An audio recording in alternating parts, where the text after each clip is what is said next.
We were spending over $1 million to send humans into our competitors' stores to check their pricing and range and things. And I thought there must be easier ways to do this. You need to understand the purpose of each product in your range. Is it driving traffic? Is it driving profit? Is it a cross-shop type product that people will add to their cart? Suddenly we're tracking 2,000, 20,000, 50,000 products, and they look at the data and they go, wow. Welcome to Add to Cart, Australia's leading e-commerce podcast that express delivers all you need to know in the fast-moving world of online retail. Here's your host, Bushy.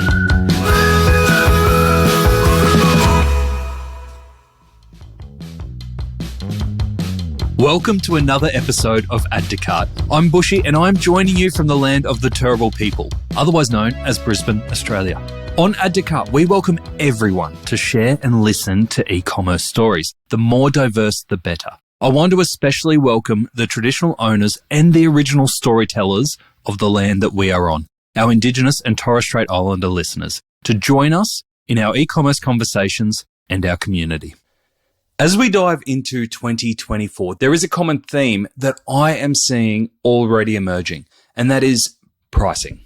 Many retailers that I'm speaking with are tracking okay with sales, flat or slowly increasing, but profit is a big issue. This inevitably leads to questions around pricing. Should we add another discount to attract more customers? Should we raise our pricing? These aren't easy and are often nervous conversations because we don't want to risk scaring away customers or giving away margin for no reason. This week's guest is on a mission to help retailers optimize pricing. Aaron Cowper is the founder and the CEO of ShopGrok, a pricing and range analytics platform for retail and consumer brands. Aaron was formerly the head of price strategy and analytics at Woolworths, and while he was there, he had the idea to develop an alternative to sending humans out to gather data on competitors' pricing. And in 2018, he set up ShopGrok. That's ShopGrok. ShopGrok has now worked with clients such as KFC, Supercheap Auto, and Oraton. In this chat, Aaron shares his thoughts on dynamic pricing.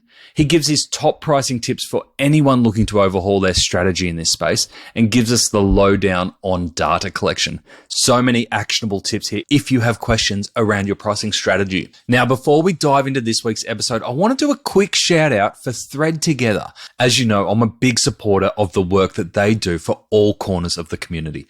They work with retailers such as RM Williams, Havaianas, The Iconic to take excess stock and distribute it to those in need. Now, these people could be flood victims, domestic abuse victims, homeless, or anyone where a new wardrobe could make a massive impact to a person's quality of life. I was speaking to Anthony, their CEO, last week, and he said that the demand has never been greater.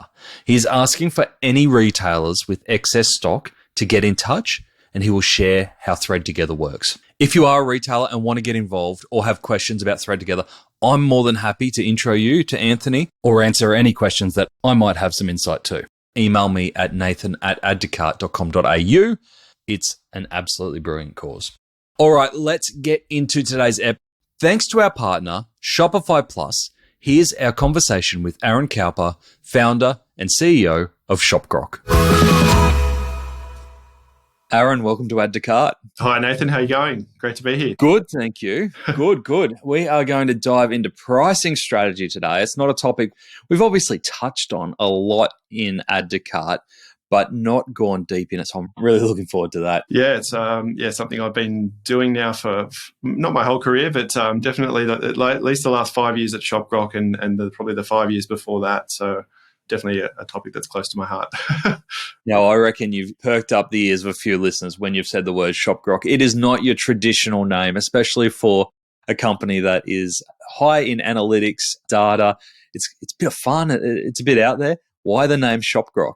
It's a funny one. So the word grok, it was actually coined by a science fiction writer in the 1960s in a book called Stranger in a Strange Land. To be honest, I've not read the book, but it's become a bit of a nerdy engineering term that people use to mean comprehend or solve. So you'll hear engineers say, we've grokked it. I mean, like we've solved the problem. But I came across it. There's a book called Chaos Monkeys, which is like a Silicon Valley tell-all by a guy called Antonio Garcia Martinez. It's quite a good book, worth a read. But his company, AdGrok, was acquired by Facebook maybe, I don't know, 15 years ago or something. And so I liked the word, and at the time all the socials and all the handles were available, so I jumped on it. How good. Facebook haven't made an offer yet? Not quite. So to take us back a bit, you've had a number of professional roles. The one that caught my eye was that you were the head of price strategy at Woolworths. Yeah. And I read that one of the reasons that you started ShopGrok is that you found that the data and the tools available to retailers were often error-prone and required a lot of manual effort. And even just reading that, because on the outside, you're like, Woolworths, they seem to have their stuff sorted. They seem to have it. And if anyone was going to master pricing, it feels like the big supermarkets are the masters at manipulating pricing. Are you telling me they don't have it all together? Yeah, I think you've given them way too much credit if you thought big corporate like that could really get away with manipulating prices. But certainly in fact, when I joined Woolworths in 2013, they were really actually in a bit of a tough time. I think Coles was smashing them. I think there was 20 plus quarters of slower growth against Coles. And it was mainly because they had actually pushed prices up too much and lost trust with customers. And so it takes a really long time to regain that. And Coles had and still have their down strategy, which has been very effective. So It was an interesting time to join Woolies, actually. It was so Brad Banducci came in as CEO, and he's done a really, really great job over the last almost a decade now of steering the ship. In terms of pricing, I was able to be involved in a full pricing strategy reset. We launched Low Price Always and Prices Dropped as our two kind of key mechanics. And it was a very interesting period. But yeah, definitely the tools and data they had available were expensive and error-prone. So, we were spending over $1 million to send humans into our competitors' stores to check their pricing and range and things. And I thought there must be easier ways to do this. So eventually built some of that while I was still at Woolies, but then eventually decided to start a company and do the same for other retailers. That's funny. I do remember I did during my high school years. I did a bit of work in the paint section at Big W, which is fantastic when you're a colorblind teenager. But I do remember we even had staff meetings at the time warning us to keep an eye out for competitors who were coming through the store with like notebooks jotting down prices. And this is like pre-mobile phone cameras and all that sort of stuff. So I kind of remember that, and it's fascinating that that's still the memory, and that's part of the story and how you came up with ShopGrok. Yeah, absolutely. I think I came across web crawling as a thing while I was at Woolies, and I was pretty fascinated by the fact that you could collect pricing, and so that was sort of where it all came about. Yeah, you must be a fascinated onlooker at the moment, especially with all the pricing conversations that are happening in the economy in general, obviously with inflation. Yeah, but especially with supermarkets in the limelight, with customers about having the price of groceries so obvious at the moment. The one that comes to mind is the feed your family for $10 meme that's going around with Curtis Stone, where the ad, what was it, 10 years ago, you could buy all these things at Woolies, and now people are like, yep, I bought a block of cheese for $10. Yeah, exactly. It's an interesting time for sure. I mean, the last 5 years have been really interesting. COVID was really interesting in retail because you had these really strange spikes in different areas and then drops in others. People were buying barbecues and baking a lot more, and make at home cocktails, and all these different categories were going absolutely crazy. And then obviously you had lots of other categories that were really struggling. And then coming out of that, and then now going into this sort of inflationary period, and retailers are kind of finding it hard to figure out how to forecast, because they're cycling big numbers in some categories and small numbers in other categories, and it's starting to even out, but not quite. So it's going to be an interesting period over the next 12 months for sure. Absolutely. And I want to dive into that and some of the strategies that retailers can use around pricing to move through some challenging times. But first, I think it's important that we set the scene by uncovering a little bit about what you've built with ShopGrok and understanding the data and the services that you offer. So can you give us the overview of what ShopGrok is and some of the features that your retailers are using in it? Yeah, sure. So we're very privileged to have quite a number of retailers and also consumer brands. So we have a use case for retailers, also a use case for consumer product manufacturers or brands who are wanting to understand the retail price of their products. And so we help them in a number of ways. We have the scrappy e-com startup through to the big box major retailer, ASX 100 retailer. But the common thread is that we're basically benchmarking their product range and their pricing to the market to allow them to make better decisions. And so more informed decisions, more data-driven decisions, and also in some cases more automated decisions. So, but that could be, for a small e-com player, it might be as simple as picking my super KVI products and making sure that I'm competitive on those, and maybe optimizing my marketing spend on those. For a big box retailer that has a price guarantee, it might be scouring the market for 50 plus competitor retailers and literally matching the price on all of them. So, and then we have other brands like Oroton, who are a premium women's wear brand, who are not necessarily using it for price so much explicitly. They're using it to really inform their range strategies, to understand what products are out there that their competitors are ranging, what materials they're using, whether it's cotton or silk or linen, etc., and where should they position their range in terms of price and different product attributes. So it's quite a varied suite of products that we've built. It's been an interesting couple of years finding out all the new use cases that can be used with the data. And was that the start of the idea, was around when you found the ability to scrape pricing off different sites and do real-time competitor comparison pricing? Yeah, the actual original idea was for it to be a personal shopping companion, so more of a retail product, not a B2B product. And the idea was that we would collect this data, plus we would bring in consumers' own shopping history from all the different online accounts they have and bring it all into one place, and then help to recommend deals and ways to shop better and things like that.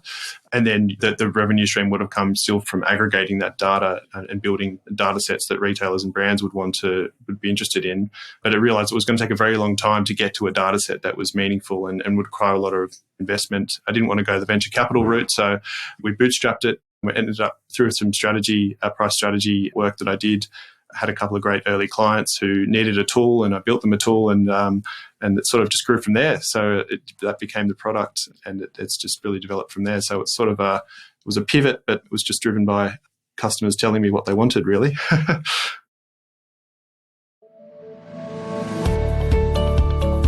Shopify have put together their version of the Australian e-commerce Avengers. 10 e-commerce experts, including me, unfortunately, I think I'm the Hawkeye of the group, to give you tips on how to set yourself up for success this year. You'll even recognise some of the contributors from past Add to Cart episodes. Mark Bartzer, Kelly Slessor, Paul Waddy, Lisa Jones, and more will share tips from how to create great discounts, how to boost conversion rates, optimize email and SMS, even use AI to drive sales. It's all in there.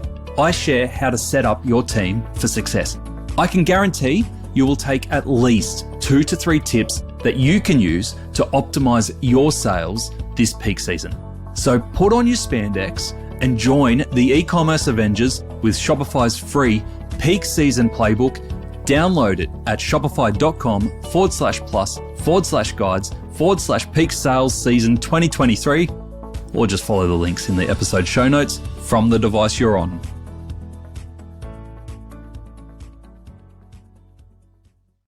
And did those retailers come to you? Because that so often happens. You build something for customers and retailers or other businesses go, actually, I could use that. Yeah, I was leaving Woolies. I decided I was leaving, and I was about to start building this ShopGrok product. And then a mate of mine had left Woolies to go and be the head of the Myer One program in Melbourne, the loyalty program. And he rang me up and said, we need some help on price strategy in Melbourne at Myer. So I went down there and built them a tool, and then they subscribed to the tool, became the first customer, and it kind of just all went from there. Great. And you mentioned that you do have such a range of clients, from smaller retailers all the way through to ASX 100 listed companies. And some of the ones that you have on your website, it's kind of a who's who on there. You've already dropped a few in there, which is great. But Supercheap Auto, KFC, Petstock, I saw Rebel, Michael Hill are in there. So it's a bit of a who's who of retail in there. Yeah. What do you find is the pain point that you're solving for them initially? And then can you kind of take us on a journey of the most common problems you're solving and then how they kind of flow out from there? Yeah, sure. Well, I think when we're talking about the core use case would be the pricing, setting your pricing strategy and then executing a pricing strategy. And really, in really simple terms, I suppose, there's really 2 ways that you can leave money on the table with pricing. And it's either you're pricing too high and to try and earn higher margins, but you're going to lose sales because people will go elsewhere to buy the product. or you're actually chasing the market and pricing down or chasing the market down on absolutely everything unnecessarily. And then obviously at worst case, you're going to be unprofitable, and best case, you might be running on really razor thin margins. So we're essentially trying to help retailers navigate the happy medium in the middle, the sweet spot where you find those really core KVI products where you do need to be really on the ball. Maybe you do need to be line price with the market, and maybe you do need to be either, if not loss leader, but you might have to accept lower margins on those really core KVI where the brand carries, like an iPhone. You're never going to make a very high margin on an iPhone. So, but that'll drive traffic to your store. So you need to understand the purpose of each product in your range. Is it driving traffic? Is it driving profit? Is it a cross-shop type product that people will add to their cart? Excuse the reference. But yeah, so we help our customers kind of segment their range and then figure out what's the objective of each product in the range, and then how do we help them make decisions on pricing, promotions, and then also new product development based on those different strategies. Great. And are most retailers comparing like-for-like products, or are they creating kind of almost like substitute sets that customers might be assessing alongside their product, even if it's not exactly the same? Yeah, it's a good question. So a lot of our customers will have a big portion of their range which is identical branded products, and those ones we match. So we have a proprietary matching set of models that we use to take their range and match it to identical products in the market. But then we also often are matching either their private label range or their exclusive range to the market as well. So Michael Hill's a good example where all of their range is bespoke. So we're trying to benchmark them to the market to products that are equivalent, or if they may not even have a direct equivalent. So it's more just finding benchmarks in the market that are useful to them when they're doing their planning. So yeah, definitely there's two groups of products that we're trying to look at. And then we're also looking at things like, do you have in the supermarket retailer, for example, do you have something at the entry level and at the middle and at the premium level, in each category? And so if you have a gap somewhere, it might be worth finding a product to put to place in that gap. What's your position on products priced in the middle? Because there's a school of thought that if you've got products priced in the middle, they're essentially there for show to get people to buy either the more expensive or the cheaper option. And it's more profitable either at scale when you've got cheap products, or premium when you might sell less. What's your view on that? Yeah, I think it depends on the category. I mean, if your category is too crowded and you don't really need 3 tiers of a good, better, best kind of tiering in a category, then you might actually be trading customers down unnecessarily. So it might be better just to have, I think it's usually good to have some sort of entry-level product, unless you're a premium retailer or a boutique fashion retailer or something like that. Generally, it's good to have an entry-level product. But yeah, having something in the middle can drag people up, but it could also have the impact of dragging people down, depending on how you set up your pricing, how you set up your marketing and your promotions as well. So depending on how you're promoting, you might have your entry-level products at more of an EDLP strategy, so an everyday low price strategy where you're not promoting very often. The products in the middle, you might have a couple of brands that are kind of going up and down depending on the week. And so like in a supermarket environment, that happens all the time. You might have 2 brands that you're sort of each week you're substituting. But for like an apparel retailer, that also happens because you've got so many different brands.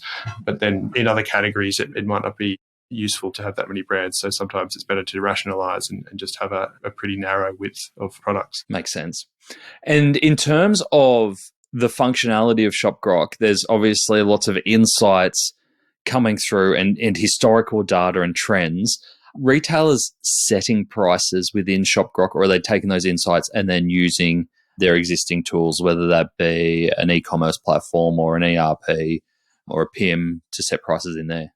Yeah, so we cater for all those different options. So the first step is really to create transparency. So that's really taking their range, matching it to the market, and then providing them insights on. We generally will build a price index, which will index at an aggregate level their pricing to the market, and we can see the trend over time, and that use that to help set their price strategy.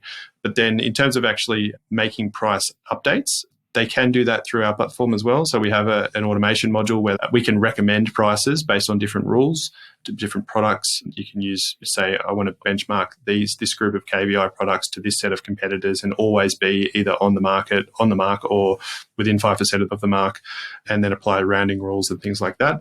And those suggested prices can then be pushed either to a workflow tool or directly into Shopify or whatever e-com platform you're using. But not all of our customers will want to go that complete automated route. So some of them are just using the data to then make decisions, whether it's in a weekly trade meeting or the meetings throughout their week, where they're taking the data, figuring out what needs to be tweaked, and then making decisions from there. Gotcha. With such great clients on now and such a range of clients, where do you find retailers usually have their first aha moment, like oh, yes, this is the data I've been looking for?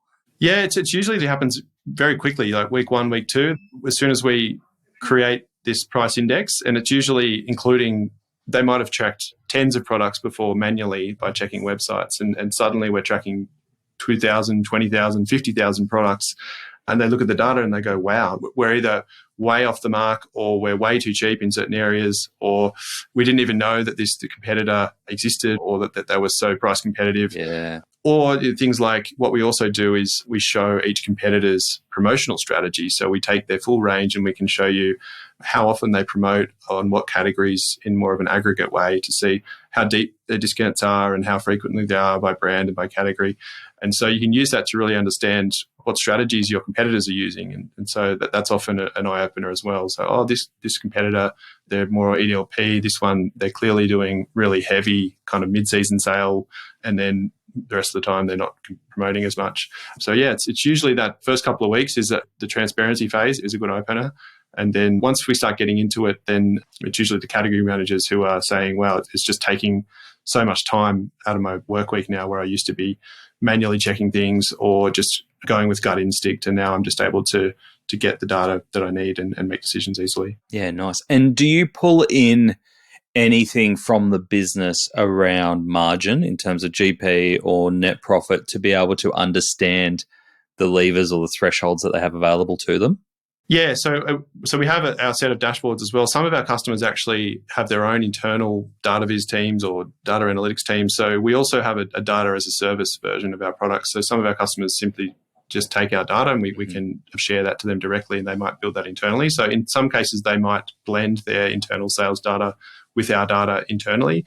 In other cases, they might share it with us, and we can show it alongside our data. The other key area where we do show customer data alongside is in the performance marketing space. So often the e-com team will be interested to know how traffic compares to price competitiveness. So is price a factor in the ups or downs in traffic by product or by page or by brand, etc. So that's usually another area where we engage early with the e-com team to figure out what their objectives are and how we can blend our data with theirs.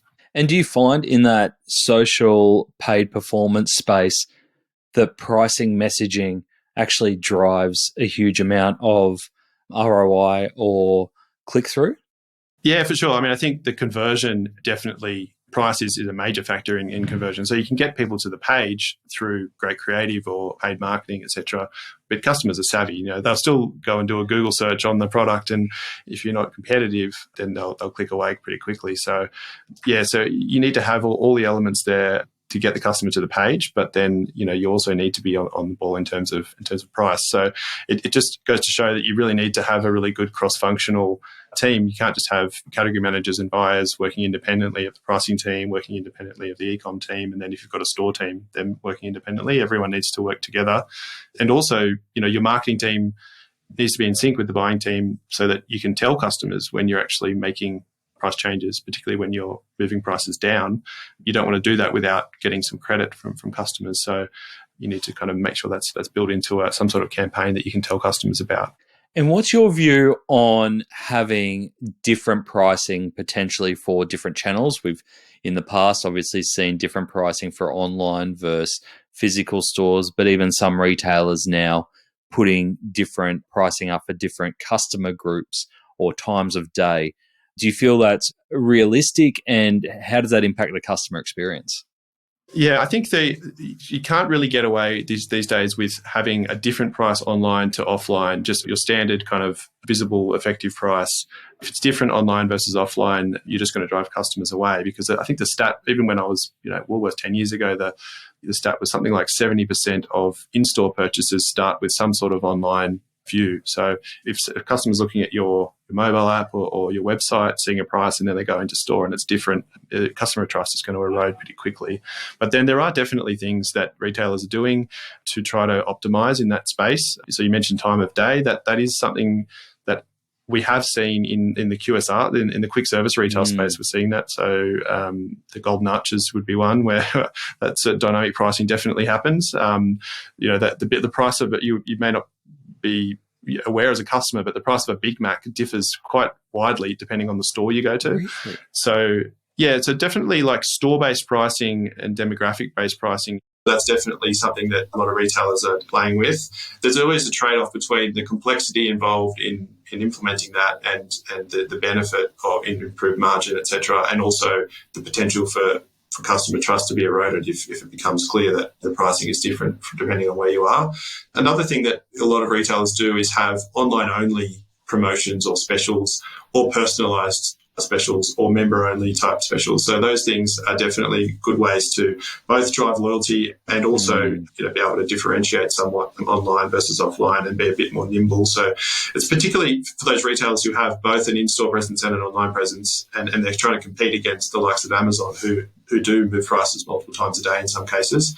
You want to be able to have that flexibility without having to make people in store team members have to put new tickets up 3 times a week or something, which has a huge cost. Online-only promotions or member promotions and different types of personalised in-app offers are definitely an area where we're seeing a lot of growth. Some great tips in there around how you might think about different pricing for different scenarios without eroding trust. I'm amazed that McDonald's have different pricing. I mean, I don't go there ever really a lot, but Amazon, you go, yep, everyone knows that prices go up and down. Qantas, everyone knows prices go up and down. But I think most customers, they've done a good job, McDonald's, at not giving that away because they're known for consistency, right? If you don't go to McDonald's, it's like consistency. That's a myth. Yeah, I think it's a pretty well-kept secret. So you would assume that it's very static, the pricing, but no, it's anything but. Sorry, I'm interrupting this conversation because I have a message for any sales folk listening who are in e-commerce services or tech. What if I told you that you could meet Australian e-commerce decision makers in their car, follow them to the gym, even join some of them in the bathroom? Well, if you sponsor Add to Cart, you might be able to do that legally. We have sponsorships available for 2024 right now. Come join our industry-leading partners such as Shopify, Impact.com, Convert Digital, and Farsight in helping to bring amazing conversations, events, and more to our e-commerce community in 2024. Email me directly at nathan@addtocart.com.au for the full 2024 prospectus. And in the meantime, don't get any ideas about bathrooms. I think that's a really interesting area, that dynamic pricing. So in terms of ShopGrok, how often are you getting that updated competitor data in? And then how often can your retailers be updating their pricing during a day? By default, we're usually collecting pricing once a day, and in most cases that's enough. Some retailers actually once a week is okay, but it's becoming probably less common. In the supermarket space, there's still pricing. Brochures, catalogues are still pretty common, and it usually goes on a weekly basis. But in most other cases, daily is necessary. And then multiple daily, typically it's usually around peak periods, so around Black Friday or Christmas and things like that. We help our customers get a better sense of what's happening in the market, maybe multiple times a day. But it's really about, can you actually ingest the data and make decisions on it? There's definitely a trade-off there that the more times you do it per day, the more kind of overhead there is in having to make decisions and do your reporting or whatever your process is internally to then act on the data. So there are definitely a lot of retailers out there who are doing price changes multiple times a day, typically the ones that are automated. So the Amazons of the world and a lot of the e-com startups that are really trying to compete heavily on price are automating their price changes. So yeah, as I said, it sort of depends on the need. And who are you finding in the business? You've already talked about, given us some examples around e-commerce managers, paid performance managers, product teams who are accessing this data, which I think even that's interesting because a lot of the times it's like, oh, the product team or the merch team will set the pricing, and then us as an e-commerce team, we just have to deal with what we're given and we'll try and sell as much of the stuff that we're given at a certain price. But you're saying that you're finding that a lot more teams are accessing the dashboards and the data that you're surfacing. Who do you normally see that distributed to? Yeah, so it's funny, but I'll come back to that. But yeah, I think it's interesting at the moment that what I'm seeing a little bit, and I don't know if you're seeing it or hearing it as well, but the kind of relationship between the e-com teams and the buying teams at the moment, the people managing the e-com versus the in-store in those types of retailers, there seems to be a bit of a healthy tension, I guess, at the moment, because I think, online penetration the last couple of years, particularly through COVID, was obviously super high. And so the e-com or online teams are typically trying to cycle really high numbers at the moment and trying to chase really big sales numbers. And so often their objective has been to chase price, so to be really sharp on price at the expense of margin, whereas we're seeing the buying teams, merchandise teams, are pushing back on that a little bit. So there's a little bit of a healthy tension, I think, between the different teams in the organisation. So making sure there's alignment there is important. Typically, the most common user would be the buyer or the category manager. Mm-hmm. So the person responsible for sourcing the goods from the supplier and then choosing the price and the promotional strategy. Then we have many other users who are typically in the platform. If the retailer's big enough to have a pricing function, those guys will obviously be heavily involved. If they have a strategy function, they'll usually be involved. But then there might be a promotion planning department who's interested in emotional statistics and things like that. The e-com team, as we mentioned. And then, occasionally we might have marketing involved. We capture things like screenshots. So the marketing team might be interested to know what happened last year leading up to Friday or Christmas. Yeah, smart. What did retailer X or Y do last year? What did their creative look like? And how did that compare to the data? And also you'll see, like, a lot of retailers will see this 50% off XY brand, but then you go and look at the actual data and there's like 3 SKUs that are 50% off. So we're using it in some cases to kind of get to the real facts behind competitors' promotional strategies as well. I can imagine having a scraping tool or robot like you do. You'd have to stay on your toes to make sure that it keeps functioning if you're kind of going that often. Yeah. I mean, it's definitely our core capability and something we've gotten quite good at. The data that we collect, we do it in a very polite way and it's essentially undetectable to the websites that we collect data from. And we do it usually after hours, in the middle of the night, etc. It's something that used to keep me awake at night, but we've gotten quite good at it over the years. And there's definitely a tacit understanding among retailers. I think almost everyone does it in some way, either uses someone like us or tries to do it somehow themselves. So I think there's a little bit of an understanding, as long as you're not bringing down someone's website, it does happen. That it happens, yeah. And from a commercial model of ShopGrok, how do your clients normally engage commercially and what kind of investment is usually required? It's a SaaS model, so it's basically a subscription, but we cater for, as I said earlier, for lots of different types of retailers and brands. So at a base case, it might be we just want to track our 1 or 2 biggest competitors and maybe even only a certain number of categories. In those cases, basically the cost is just based on the number of competitors that the retailer wants to track, and there's no setup cost. And typically we can get started without any input really from the team. Usually some sort of range list with a bit more product detail than what's on their website is usually good, but we can collect the data from the retailer's own website to get started if needed. And then as we go, usually we'll start to integrate a bit more. But yeah, so the cost is based on the number of retailers we're tracking, the size of the range, the amount of kind of more manual matching we need to do. We mentioned private label matching before, so if there's more manual human-based matching. And then different add-ons, things like if you want to do full price automation, there's usually a bit of an integration to make sure that that's working with a platform you're using internally. Gotcha. And in terms of those integrations, say you are on Shopify, you're on BigCommerce, are they easy enough to set up? How does a retailer go about that?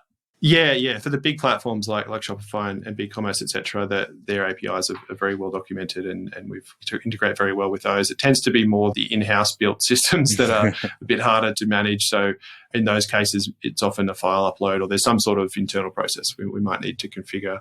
But yeah, definitely the larger kind of e-com platforms are much easier to deal with for sure. As you get retailers going down the path, so I love that there seems to be a staged process here. It's like, yep, look, let's just compare like for like to start with, and that's easy enough to get going. Do you find then that some retailers, once they get comfortable, use ShopGrok to explore new categories or new product categories and understand where kind of the blue ocean might be? Yeah, definitely. So I mentioned before, I think that, we have the transparency piece is probably the starting point. And then usually it comes along with an internal need to create a price strategy and then execute on that. So there's sort of an initial understanding piece, then there's a price strategy, kind of devising the strategy and starting to execute on it.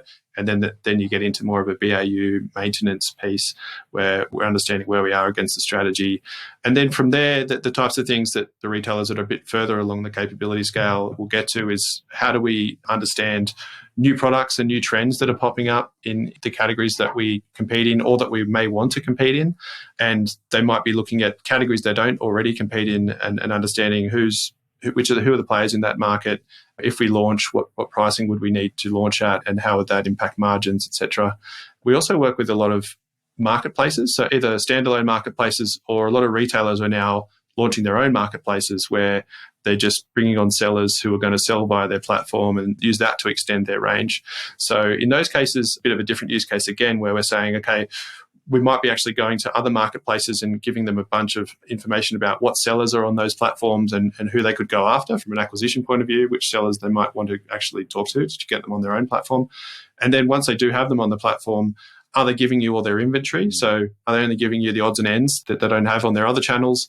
And are they competitive with their other channels? So is it the price that they're setting on your marketplace competitive with the same product that they're selling on other channels? So yeah, there's types of marketplace, products, range, and those types of things tend to be places that they'll go after getting the initial transparency piece done. Yeah, that is interesting from a marketplace perspective. I can imagine that there are a lot of scenarios where you go, oh, they've just released 3,000 of this 2014 product, and I can see that it's not listed anywhere else. We're stuck with this. Yeah, or you list on a big marketplace that has a lot of traffic to it, knowing that customers will find the product and then maybe look somewhere else. And then if the price is cheaper there, that they might get the traffic, but then lose the customer. So yeah, important to make sure that sellers are incentivized to be competitive with the products they do put on your marketplace. Yeah. And you've thrown up so many ideas today, Aaron, around pricing strategies and how to think about it a bit different, especially for people who may have just like, price is the price. We've always done this. We might increase it 2%, 5% every year. That's kind of as far as our thinking goes.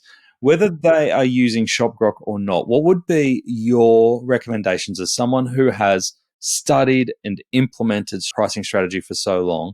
If you were to say, here are 3 things that if you haven't thought about your pricing for a long time, 3 things that you think they should go out and do immediately. Yeah, it's a great question and something I think any size retailer can easily go and do. So number 1 would just be to really understand your own product range and the purpose of each product within that range. So, and it could be as simple as just 2 groups. So it could be 80-20. What are the 20% of SKUs that basically give me 80% of my sales? And those are typically the really important products. So the second step would be, what's the strategy for those different groups? So likely for the KVI, known value item or key value item products, that top 20%, usually the strategy will need to be, I need to be competitive. I need to be within the consideration set for a consumer.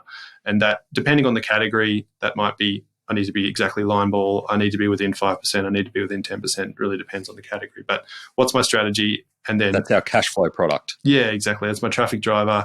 That's how I'm going to earn the right to then sell other things to that product, to that customer. And then on the rest of the range, that's where it gets interesting. That's where you've got your private label range, you've got profit generating products, you've got exclusive products. So how do I convert customers?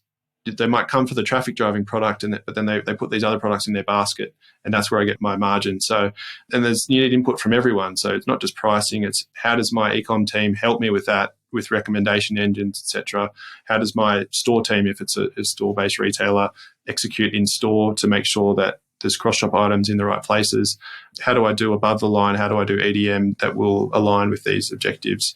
So the third piece is probably the execution, which is the cross-collaboration between all these different parts of the business to make sure that you have a cohesive omni-channel strategy that tells customers what you're doing and explains the value to them. Great tips. Thank you. I think that's a great starting point for anyone who hasn't revisited that for a while. I've got a question that's been in the back of my mind, actually, but I couldn't find the right place to put it into our conversation. Obviously, studying pricing for so long, you would see your fair share of retailers displaying pricing in different ways, especially online. And it's got fairly complicated, I'd say, in the past 2 or 3 years, because you could have a price, discounted price, member price, maybe pay in 4 installments price. Yeah. When you're talking to clients, what's your general recommendation around how you display price to customer? Is the simpler the better, or is it better to give more options? No, I think keep it simple. One of my favourite retailers is Kmart, actually, Yeah. which is very low. They're not actually a customer of ours, but I like them mainly because they're so simple. They only show one price. They don't show was this, now that.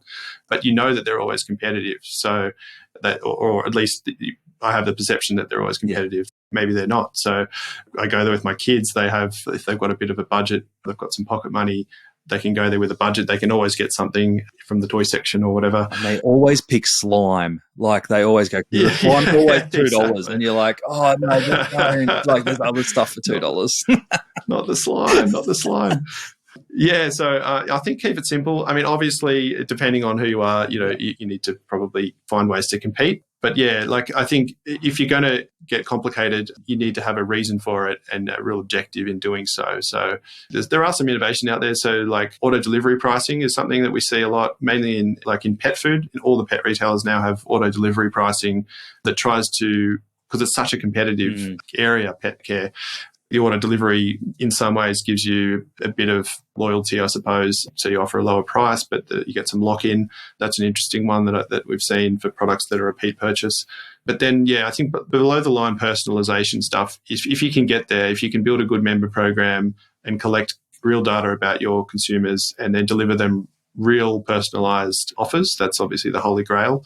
It does take a long time to get there. Not necessarily a long time, but it requires a lot of thoughtful planning to put a program in place and then have a team that can actually create offers that are, using an engine that's actually personalized. And have you seen any examples or come across the scenarios where retailers are working out, especially online retailers, around setting a price and then adding shipping? And we all know that adding a shipping in the cart or the checkout is the number one cart abandonment tool. Yeah. I know a lot of retailers are thinking, well, how do we set up our pricing model and our margins so that we can absorb shipping in the price and offer free shipping? And that's part of the proposition. But it may make us more expensive than our competitors up front. Have you seen retailers struggle with that? Yeah, definitely. And I mean, we've seen retailers who have tried to use shipping as a way to increase their margin by moving shipping around. And we've seen actually a few retailers being pinged by the ACCC for doing that, because so I would certainly not recommend that. But have been retailers that we've seen do that, where they're trying to move shipping around day by day. Obviously, it's not reflecting the actual shipping costs. But you're right. If you never want to see big shipping charge in the checkout. So, the obvious one is trying to build some sort of member program like an Amazon Prime or a Catch or something like that. The Catch one, I can't remember the name off the top of my head. One something. One Pass, I think. Yeah. One Pass, that's right. I've signed up to that actually, my wife and I, and so it does lock us in somewhat. Yeah, if you're not big enough to do that, then I think it's probably something you probably need to absorb, or at least you need to have a really good returns policy and kind of offer that service so that customers can purchase and then return with no questions asked, etc.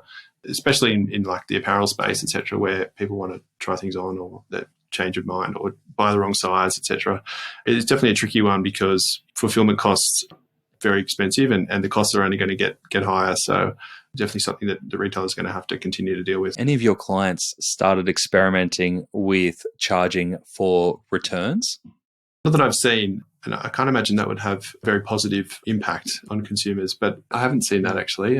Seems to be a bit of a trend coming out of the UK, especially at the moment. Right. I think H&M and Zara have just started doing it for multiple items. It's a fee, like if you buy a dress for $120, we'll refund you $118 just to try and stop that behaviour. If it's upfront and it's known, and particularly, I suppose, at that level, the kind of mainstream retailer where you're expecting to get a value item and it's known, it's sort of like the Aldi model where you expect to be treated slightly more poorly. Maybe that's a way to do it. Aaron, what's next for yourself and the team at ShopGrok? What do you got on the radar for the next 12 months? So we're really in the phase now where we're a team of 12. mainly based in Sydney. We've got a couple of people so one in Melbourne, one in Tassie, and just building out the team. We're heavily technical, so we have the marketing people, but the rest of us are very technical. So over the next 12 months, we're just really trying to build out the team and do more of this sort of stuff. We've been a little bit stealth for a long time, just heads down, kind of building through word of mouth.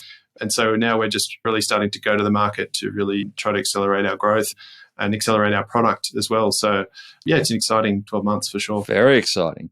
You may regret coming up for air and putting yourself out there. Yeah, potentially. We'll see what happens. All right. And so if people have listened to this and would like to pick up the conversation around how they might work with ShopGrok to improve their pricing strategy, what's the best way to get in touch? You can check out our website, ShopGrok, shopgrok.com. There's a lot of information in there about our different products in the suite and a couple of videos. You might see my head there. Or feel free to email me, Aaron, Aaron, @shopgrok.com. Happy to have a chat and love meeting new people in the retail space. So even if it's not to talk about our services, always happy to have a chat about retail. So go straight to the source. Yeah, exactly. So Aaron, thanks so much for joining us on Add to Cart. Yeah, thanks, Nathan. Cheers. Thanks for having me. If it wasn't already, I hope that got pricing onto your 2024 radar. I think Aaron had some great tips in there if you are on the verge of thinking about raising your price, and things to think about, because as we said, that is one of our biggest levers we have, which leads us into our 3 tips from this episode. My number 1 is that pricing is never static. Too often, we are scared to play with pricing, but it is one of the most powerful levers that we have. Your competitor landscape is constantly changing. They're playing with their prices, as is the demand from your customers. Make sure you price appropriately to maximize your potential margin. Don't do it once every couple of years. It is something you should be looking at together throughout the organization on a regular basis. Number 2, you need pricing consistency for trust. While it's not always simple, having consistent pricing across all of your accessible channels, such as website, in-store, apps, marketplace, is so crucial to build trust and encourage immediate conversion. You know yourself, if you have an inkling that there may be a cheaper price out there, you'll go searching. This distraction can lose a sale immediately. If a customer trusts that this is your best price, when they land there, you're more than likely to get the immediate sale. And number 3, don't be afraid of hiding prices. At the same time, don't be afraid to offer gated discounts. These are targeted usually at your best customers. As Aaron said, think in-app discounting, loyalty offers, unique codes. The more targeted, the better, especially if they aren't for new customers that would have converted regardless. Thanks for joining us today on Add to Cart. To listen to all our e-commerce conversations, now in the hundreds, you can head on over to addtocart.com.au. There, you can also join up to our free private Slack community to share e-commerce ideas, tips, and questions with other listeners. You can also subscribe to the Add to Cart weekly newsletter and browse some of the video highlights from our chats. There is a lot there. That's addtocart.com.au. And if I can ask you one thing before you go, if you enjoyed today's episode, make sure you share it with a friend or a colleague who could benefit, or leave us a review. It really makes a difference. Thanks again for listening, and until next time, keep those customers adding to cart.